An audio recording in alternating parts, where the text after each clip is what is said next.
I write about my neighbors when I can. There are very few of them who come around anymore and tell me anything. But they really are interesting people. And Terry and Judy, did they leave? No, Terry. Yeah, they did. Anyway, I promised them that I would do something about a person that they know, and this is somebody they know, but that doesn't matter anymore. Because they're not it. Processed choke cherries is all that Jack would say when his wife saw the stain on his hair and coat that day. He was mighty long on sheepish when the tale was finally told about him and Elmer moving cows for the weather turned too cold. They'd taken yearlings from the foothills where there was grass to pick and showed them where the water was and also salt to lick. The critters were contented when they turned their horses back and headed down a coulee when a bear cub crossed their track. Now Jack and Elmer are sporting hands and they broke into a lope. Though not one word was spoken, they knew that bear they'd rope. I guess it just ain't cowboy to let a critter by. If there's even a chance of roping it, it's gotta get a try. Racing through that coulee, gaining ground with every stride, hoping for a first loop catch, a point of cowboy pride. Then the second roper'd heel him like a proper cowboy pair.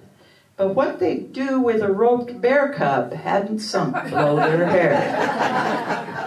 Jack swung a perfect neck loop, sunk around that youngster's head, but the little cub jerked loose the dally and climbed a tree instead of Elmer getting to heel him, and their plan had gone to ruin.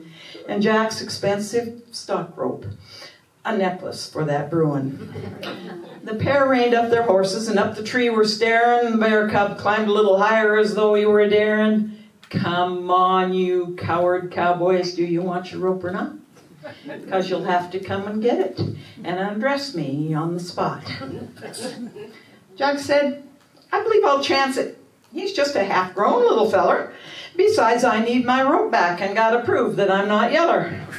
So Jackie took to climbing with a twig to snag the rope and pop it off that bear cub's head. At least that was his hope. As he got a little closer, the cub was snapping at his skull. Ooh, he thought my best plan's to swap ends. I'm really not that dull. So Jack launched his second bear attack, this down from the rear, when that little cub dumped his load, covering Jack from ear to ear. That cub had been feasting on choke cherries just turned dark that had loosened up his innards, purple poop to float an arc. Elmer said he'd savor this day as more than fair, 'cause it just ain't every day Jack gets crapped on by a bear.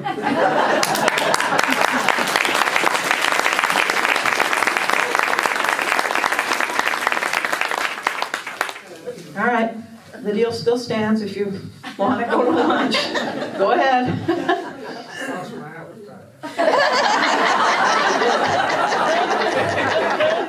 And this next one's going to be worse. Yeah. Okay. Lives of ranch wives, we get to do a lot of things.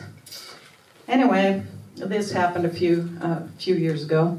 I was dressed up, headed out the door, going to a meeting in town, when the boss called on the cell phone and said, could I come down to the calving shed, which was on the way up to the county road, and help him out with a little task, because he had hay to load. He said he brought in a near-froze calf, which was warming in the hot box now, and she'd be thawed out and hungry, and could I take her back to the cow? Well, I had no choice but to do it as I turned out on the lane. It was a minor inconvenience and not a major pain. I put a feed bag down on the passenger side floor and left the motor running as I stepped outside the door. I felt bad for this baby critter, alone and cold and scared, and headed to the warming box to see how she had fared. She was alert. Her eyes were bright. She immediately stood, and I pulled her from the box as gently as I could. I turned my back to shut off the switch, and when I wasn't looking, she disappeared out in the shed in search of Mom's home cooking. Now, I'd expected this baby to be pitiful, weak, and small, But when I caught and picked her up, she wasn't that at all. My knees buckled just a bit as I packed her to the truck, and when she wiggled, I nearly lost it in the outside snow and muck. I put her down on the passenger side floor and ran around the outside to the pickup driver door.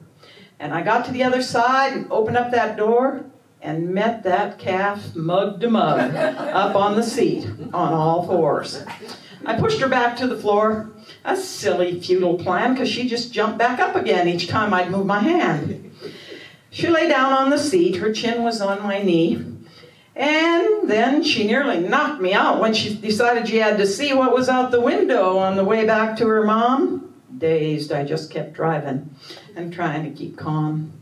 Then she stood up again, started snuffling through my hair, hoping on the off chance that there might just be lunch there. I thought, oh well, her ma's only a quarter mile from here.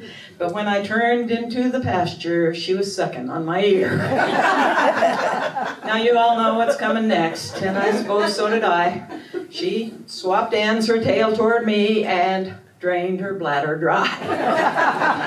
You might say I was pissed off. But that'd be uncouth. Actually, I was pissed on. And that's the honest truth. Still dripping, I was less than gentle when I dropped her with her ma. Ma wanted to be snotty like some bones in her craw. But oh boy, being snotty was no little match for me, 'cause I'd have fought Godzilla or the creature from the sea. The meeting in town was lost, I guess. I'd call and cancel out. Unforeseen circumstances is what that was about. Oh, I'd still have had time to make it, but with my looks, I'd had to explain how this minor inconvenience became a major pain. I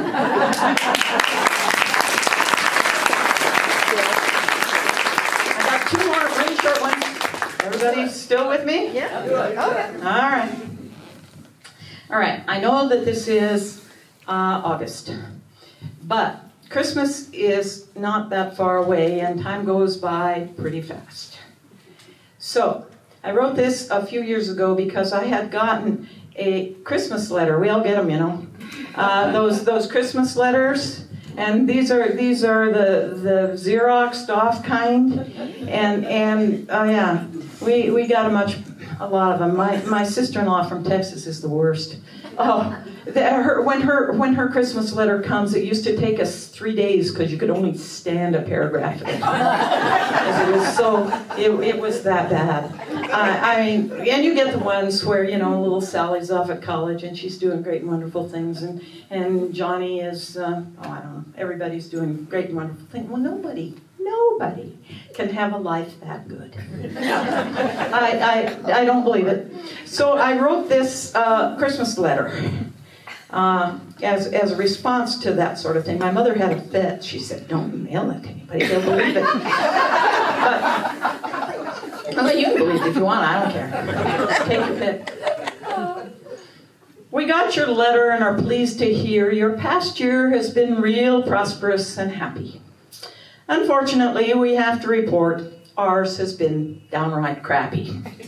The power went out in a January storm, and we stayed by the wood stove to try to keep warm. Guess we got the stove too hot, burned a hole in the roof right there on the spot. Feeding cattle last winter, me driving with the boss on the bales. I slammed on the brake and ran over the dog, and the boss was flung off like a gale. He's been pretty slow in healing up. Had a sling and crutches till summer. But the dog only lost an eye and some teeth. If I'd killed him, been a bummer.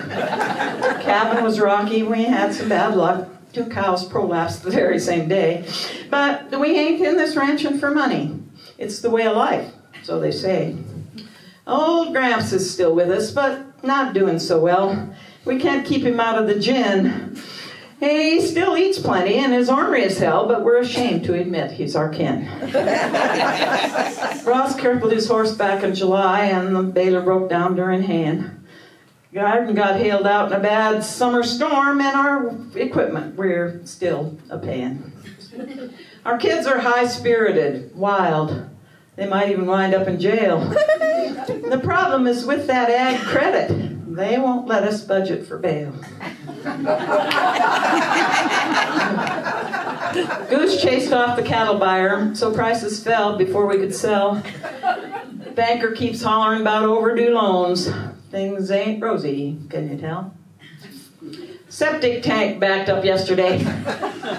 You might say that's the way our life's going. With a house full of company coming tomorrow, you might say our blessings ain't flowing. Well, that's about it. The way the year's gone. We hope the next will be better. But if your year is still way better than ours, just don't send us your stinking letter.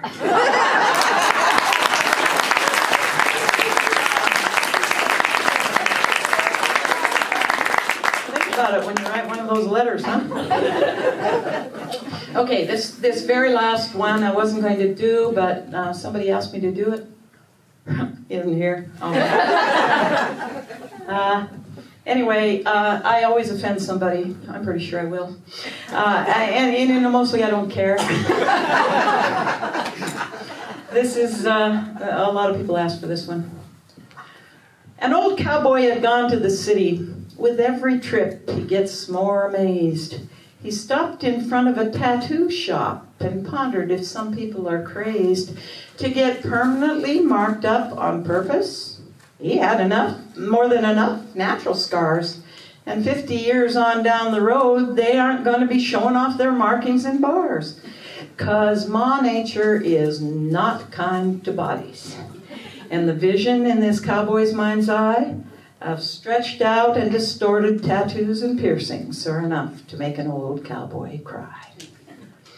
The heart that claimed "I love you, Joe" is now drooped over in a fold. And it shrivels even wrinklier if the air conditioning's cold. The cartoon Tasmanian devil has weazened to a mouse, and the perky little ladybugs become a dried up louse. The fire-breathing dragon across a virile chest has sagged in endless wrinkles, and the thing is just a mess. It's a geriatric gator with bad dentures, which were fangs, and the shooting flames are now just drool that from his choppers hangs. The bicep, which was circled by a strand of coarse barbed wire, could use a good fence stretcher, 'cause its situation's dire. You could wind those fading colors twice around his skinny arm, and the eagle just above it looks like it bought the farm. The shiny sterling silver ring through a younger nostril pushed is now hidden in the camouflage of an unruly nosehair bush. The trifocals obscure the once stunning eyebrow stud, and when the palsy gets to going, it keeps time with a thud. The rings of nipple piercing become a pain heartfelt. Since the boobs have got to drooping, they now hang up on her belt. The little goldfish that was her pride 30 pounds ago is now a poster for Save the Whales. The majestic rearing stallion needled on her thigh once plump. When age spots appeared strategically, it looks like it took a dump. A Tweety bird on a youthful calf's now distorted with varicose veins, and it looks like a yellow road map with blue highways and some crossing trains. The bolt through his tongue is no longer there, the hole no longer a pin. So tomato juice and an occasional noodle slip through and slide down his chin. The belly button ring, once displayed between short shirts and low jeans, after 2 babies and a liking for sweets, hides among donuts and beans. The dainty little rosebud that was inked on her butt cheek, a provocative invitation for some guy to sneak a peek. But now in later years, what was a sexy little tease looks more like a wilted raisin in a mound of cottage cheese.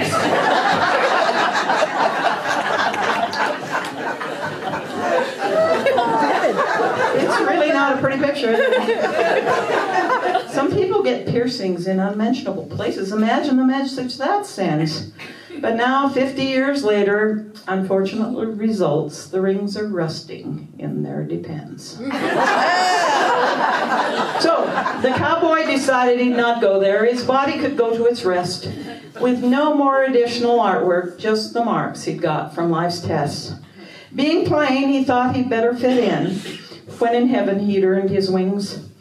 But he'll be mighty surprised if he's met at the gate by St. Pete with tattoos and nose rings. Thank you. Thank you for